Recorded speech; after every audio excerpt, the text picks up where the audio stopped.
Good morning, ladies and gentlemen.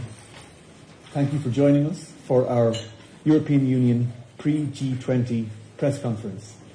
Presidents von der Leyen and Costa will deliver introductory statements to set the scene before we open the floor for your questions.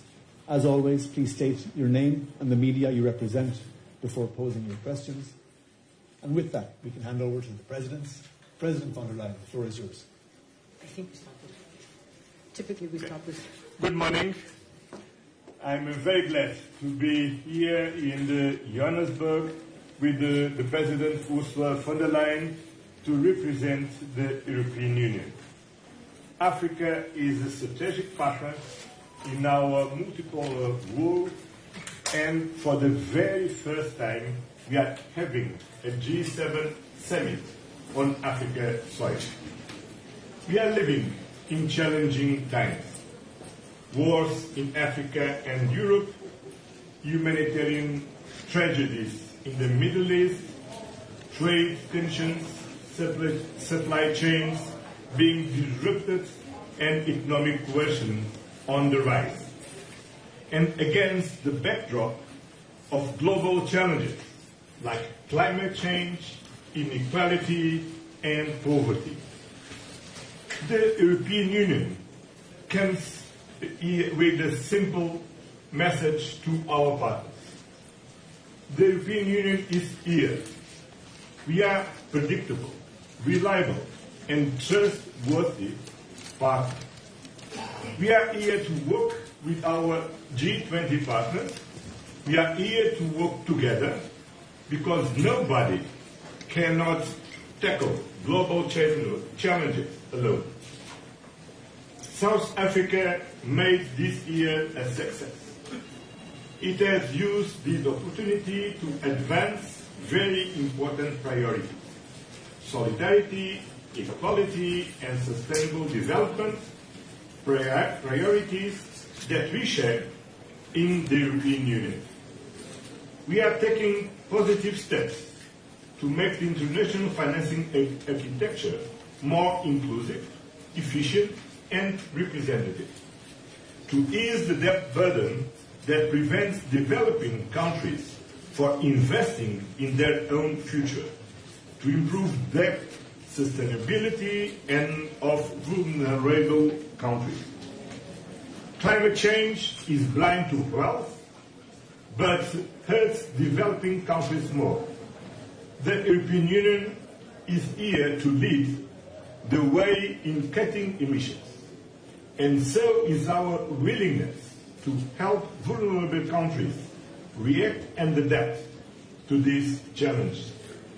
The European Union is committed to supporting Africa's journey to unlock its full potential, and we are looking forward to engaging with all African Union countries at our summit with them early next week. Finally, on critical minerals, diversifying supply chains and reducing dependencies is a priority for the European Union. Concentrated production increases geopolitical and economic risks. We must build strategic autonomy.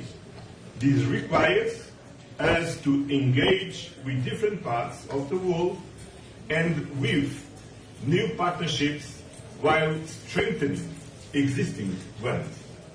This is what the G20 enables us to do on development, on trade, on climate, on critical minerals, or artificial intelligence. The European Union will take its responsibilities as a big economic power in the multipolar world. But we cannot do it alone. We need all G20 members to take bold, collective action. This is what this summit is about. As the world becomes more multipolar, we need more multilateral cooperation, not less. To paraphrase Bishop Desmond Tutu, I would say, our commitment to multilateralism is bound up in yours. Multilateralism is not old-fashioned. multilateralism is not outdated. Multilateralism is our best, maybe our only defense against disruption, violence and chaos. And South Africa puts multilateralism to work. And I would like to commend President Ramaphosa and the South African team. You have done an exceptional work towards reaching an agreed leaders' outcome from this summit. We are looking forward to the discussions ahead. Thank you very much. Yeah. Let me first also say, together with President Costa, that the European Union is very pleased to be here in Johannesburg. The G20 summit is the first on African soil. It is the first since the African Union joined as a permanent member. And this is highlighting Africa's central and vital role on the global stage and the leadership of President Ramaphosa and South Africa.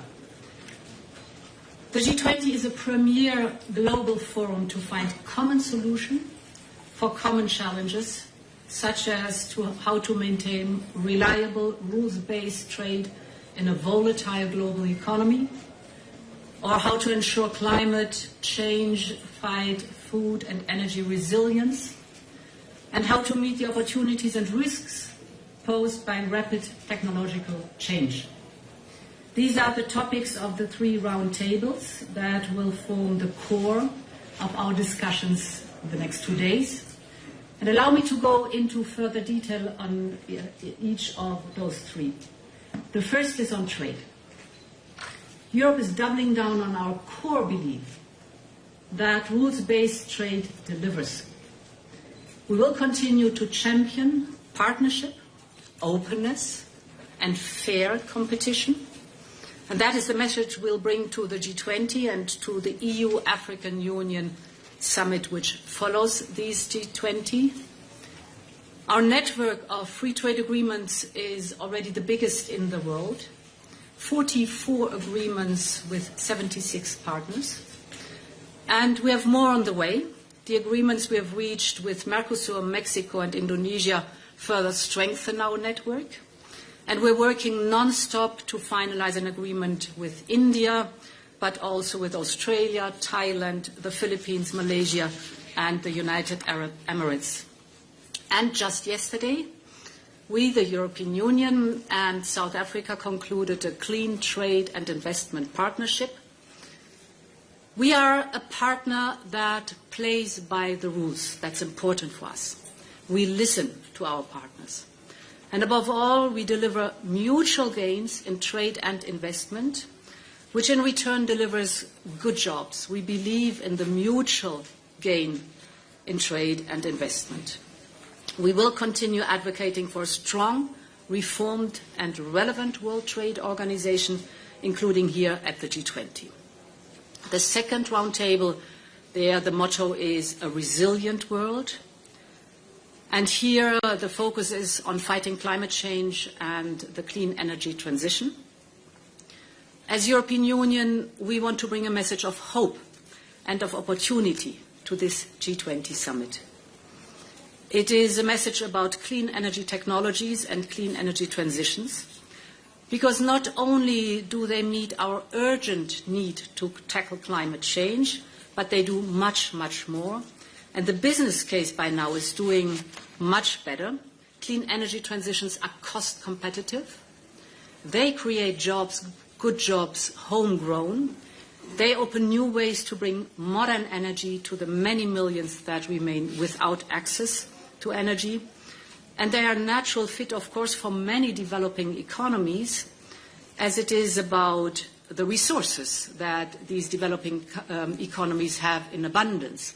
So we're speaking about not only solar, but also wind, geothermal, hydropower, and the new low-emission fuels. But for the clean transitions to really succeed, it must happen everywhere. That's important. And this is where reliable cooperation between trusted partners is yet again the best way forward. I welcome South Africa's making this a focal point of their G20 presidency. Just think about two figures. Last year, the investment in clean energy was globally 2 trillion, but only 2% of these investment went to Africa. But Africa is the continent with 60% of the world's best solar potential. So this cannot be. We must change this imbalance, and that is at the core of the European Union's Global Gateway Initiative. Of the whole 300 billion euros, 25% go into energy investment, and this to the Global South. The European Union wants to be Africa's partner of choice. That is for us important. And the opportunities now, and therefore I welcome that there is a side event here at G20. This afternoon, together with President Ramaphosa, we will host the final pledging event of our campaign called Scaling Up Renewables for Africa.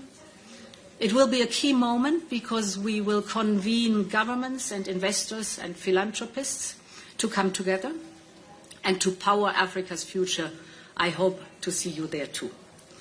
My last point is on the third roundtable, a fair and just future.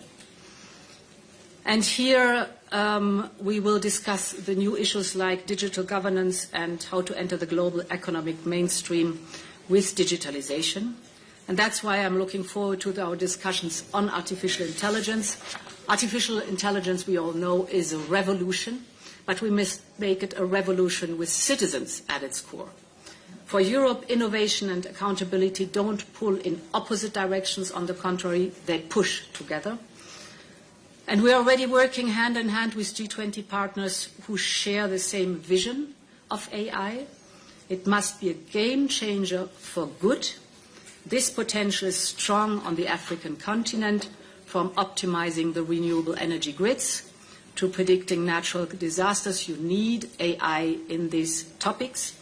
And there, the European Union is working with our partners to lay the groundwork here in Africa for artificial intelligence factories.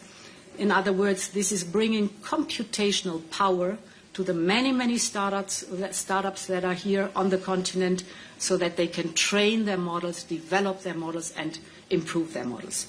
So, to conclude, I'm looking forward to the next 2 days. Thank you.